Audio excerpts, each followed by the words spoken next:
ka ng tuna doon. Kanto. Kanto na tayo yung dalawa. Gawa lang isa no eh. Iba-ibang ano para iba-ibang lasa. Pare tsaka Ito. kang bagya ka rin at kang Kaya may chili to eh. Ito, sardinas. Kuha tayo ng sardinas. sa mo itatandaan niyo.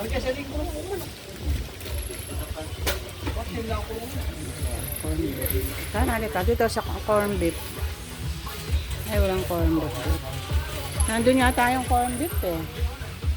Kuha ka ng dalawang corn beef doon. Wala yata dyan eh. Hindi na red-red ko kami. Ang mali yun. Yung corn beef. Baka sa kabila. Yung sa kabila. Wala dyan. Ayan o. Inuubo ka na nga sa matamis eh. Inuubo ka na nga sa matamis. Tara na. Dito o.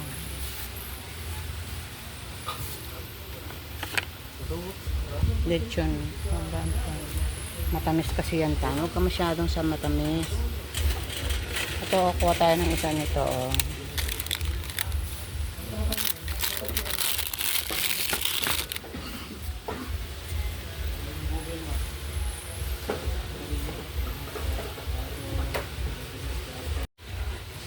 Ayan, binibili ko sila ng pang-stock sa bahay. Ayan. Pang-emergency ulam. Ito, binibili ko sila ron. Wala yung corn beef. Carne Norte. Ito, tano. Wala yung star. CD. Argentina. Wala yung ano tayo, yung star. Saan yun? Yung corn beef na ano. Argentina. Yung corn, tumingin ka ng corn beef dyan. Corn beef.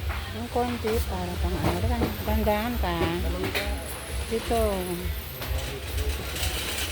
28. Ito, bigo. Ano ito, bigo na ito? Beef with onion. Bigo corn beef with onion. Try. Ay, try natin. 3 in 1. Baka ito na yung ano. Try natin yung isa. Na. Huwag yung ano. Hindi masarap yan. Corn beef na lang. Isa-isa lang. Ilan kinuha mo? Isa lang. Ito lang ang ano, yung corn beef. Ito lang yung corn beef. Ayun no. Pero gusto mo na. Hindi, yung ano, yung pangalan nito. Hindi yan, yung nilalagyan ng ano. Ito na lang. Kaya lang 40 na rin siya, oh. Ay, 30. 395. Pag talagang pag wala kayong ulam, ito na lang, gigisa na, lagyan natin ng itlog. Ayan, ayan. Sige na, lakad na.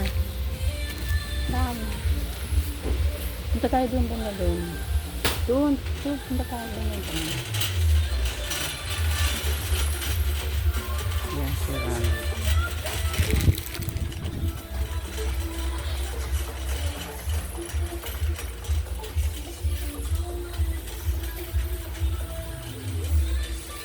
Saan dito tayo? Dito tayo ng ito o, pansitan. Mga pansit. Dito na naman tayo. Dito tayo, bili tayo ng pang-pansit. Yan. Ay, wala yung ano.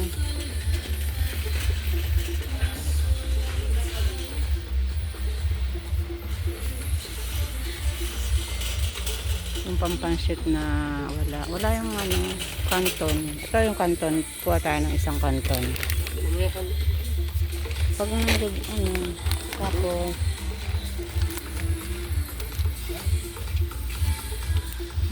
ilagay mo yan dyan pag ano mag-ano tayo. Meron tayong gawing sopas doon eh. hello mga lalab. Ito na yung ating napamili. Yung pang-stock natin sa bahay. Ayan. Pang isang buwan ng stock ito mga lalab. Para sa mga bata. Ayan. May mga tinapay sila, cookies, biscuit. Ayan. Ayan, may mga Oreo. Ito, paborito daw ni Ron ng Oreo. Ayan. Gusto ni Ron. Tapos yung Fudgy Bar. Ayan, Fudgy Bar. Ron, tigil mo muna yan. Maingay. Ayan, yung mga Fudgy Bar. Ayan, yung mga pagkain nila, pang-stock. Minsan hindi lang umaabot ng ano to, ng isang buwan. Nauubos na agad. Ito yung kanilang pita. Ayan, may pita rin sila. Lalo na si Ron na mahilig sa mga biskuit, mga cookies. Yan. Ito yung mga pangulam nila. Yan, yan. Magsosopas ako. Yan. Meron silang pancake. Yan. May pancake sila. Tsaka yung canton. Yan. Mga pangsahog sa ano. Ito yung mga yung magnolia nila. Yan o. Yung pangpalaman. Yung mayonnaise. Yan. Tapos yung mahilig sila sa pancake. Ayan. Pancake syrup. Ayan. Binili ko si Ron. Yan. Tsaka yung ito yung gusto ng mga apo kong panglagay sa pancake. Yan, nagpabili sila. Yan. Tapos yung kaming Daddy Lolo, yung aming ano ito yung golden oats, instant oatmeal. Yan. Pag ano, pang emergency, wala nang maimusal, ito yung aming kakainin ni Daddy Lolo.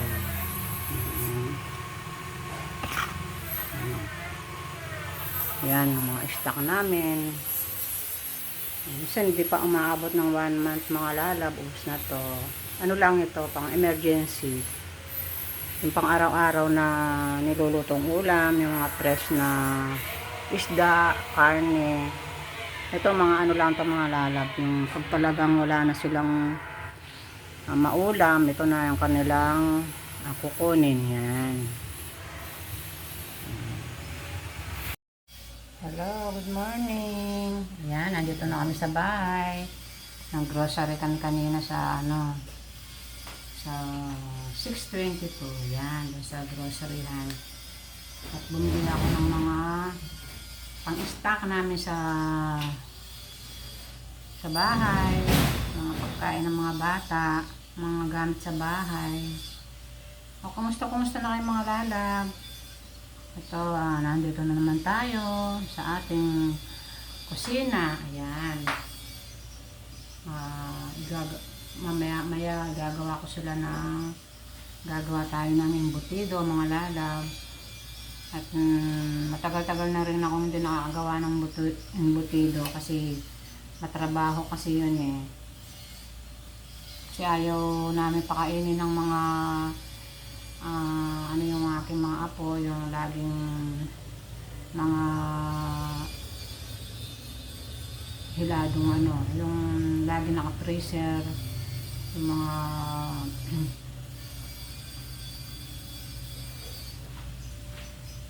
ano yung kasi yung mga ganyan na nabibili sa palengke, maraming ano kasi yun eh, preservative na ano na nilalagay para tumagal yung pagkain. Pero kung tayo gagawa, hindi tayo maglalagay, di ba mga lalab? Ito ay good for 2 weeks o 1 week, kaya hindi na natin kailangan maglagay ng chemical, di ba? Kaya ito, for today's video mga lalab, ito, 2 putahe ang ating lulutuin. At syempre, kahapon ano ba yung inulam natin? Nagluto ako ng chicken fillet nung gabi. Tapos nung bumili ako ng ano ba yung inulam namin ng tanghali. Yan. Ayun nga, ano pala kami, yung patola na may miswa pala. Yun. For today's vlog mga lalab, ito ang ating lulutuin. I-share ko lang sa inyo mga lalab kung anong lulutuin ko for today. Yan. Ito yung ating pang-araw-araw na pang-araw-araw na pang-ulam, yung madaling lutuin. Ayan, yung magpapakbit tayo mga lalab. Ito, lalagyan natin siya ng konting pork, yung pork giniling. Ayan, lalagyan natin ng pork giniling. May kamatis tayo dyan, sibuyas, bawang. Kahit mahal ang kamatis, siyempre kailangan natin bumili mga lalab. Hindi yung ating luluto kung hindi siya kompleto ng sahog. Ayun, yun yung ating halo-halong gulay. May okra, kalabasa, may talong, may ampalaya, tsaka ano pa ba itong nandito? Yun, yung may talong tayo, okra, yan. Tsaka yung sita. Ay, wala siyang sita, okra lang, kalabasa, tsaka ampalaya. Yan, tsaka yung kalabasa, yan. At syempre, para masarap yung ating gulay, ternohan natin na siya ng prito. Yan, ito naman pritong bangos. Yan. Magluluto tayong pritong bangos ngayon mga lalab. Yan. 2 in 1 yung ating luluto ngayon. Isang pang-ulam siya pero dalawa siyang klase. Yan. Samahan nyo ako mga lalab sa ating pagluluto ng pinakbet na gulay. Yan. With pritong bangos. Yan. Ayan mga lalab. Ito na yung ating pinakbet. Yan.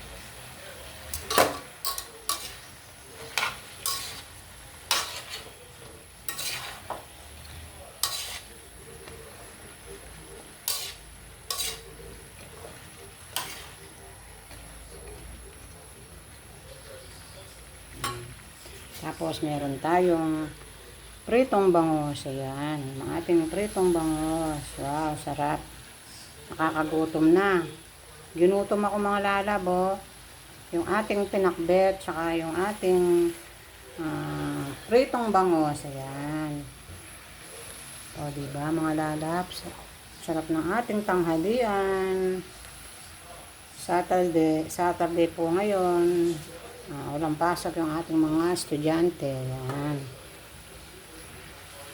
Dagdagan po natin ng konting sabaw para maluto yung gulay.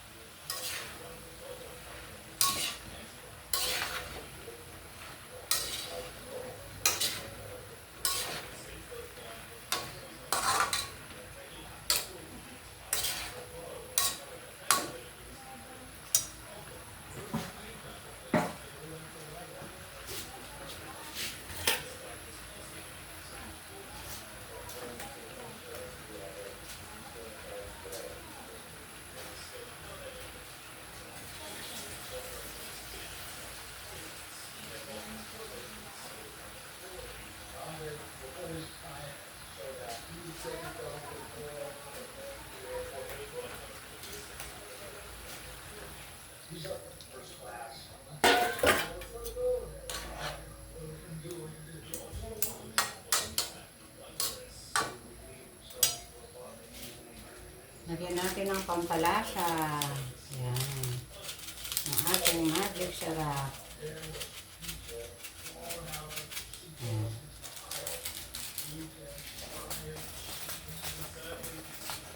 Tapos yung ating asin. Konting asin. Yan.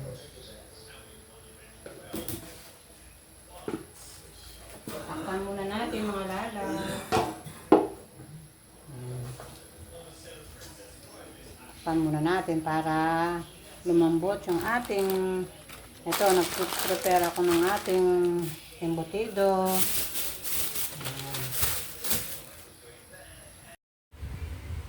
Hello, hello. Ayan. Dito na naman tayo. Gagawa ulit tayo ng embutido pang stock sa ating rep. Yan. Ito, ano itong mga lalab. 2 kilo na giniling. Pork giniling. Ayan. Yan. Ano to mga lalab. Pinagiling ko to na may yung pigi ng baboy. Yan. Pork yung kaya pinagiling ko. At syempre ito yung mga sangkap natin. Ano tayo ng carrots. Yan. I-ano natin, i-blender natin yung carrots para maliliit siya para mahalo natin sa ating embutido. Yan. At syempre gagamit tayo ng celery, bawang, sibuyas, yung ating raisin, yung pasas. Ayan. May pasas tayo dito. Tapos lagyan natin siya ng cheese. Yan, para malinamnam. At syempre gagamit tayo ng black pepper. Yan. Ito yung black pepper sa ating pampalasa, yung ating magic sarap. Yan. Yan, ito ang ating mga pangsangkap, mga lalab. Yan. Samahan nyo ako sa aking paggawa ng embutido. Pang-stock natin dito sa ating rep, sa ating pang-ulam araw-araw. Yan. Hello, ito yung ating ginawang embutido. Ayan. Ikikip muna natin sa rep ng mga ilang oras. Mamaya na natin siya ibalot. O, diba mga lalab? Yan. Babalutin natin siya mamaya. Yan. Ang pangbalot natin ay dahon ng saging. Yan. Para masarap siya. O, diba mga lalab? Later.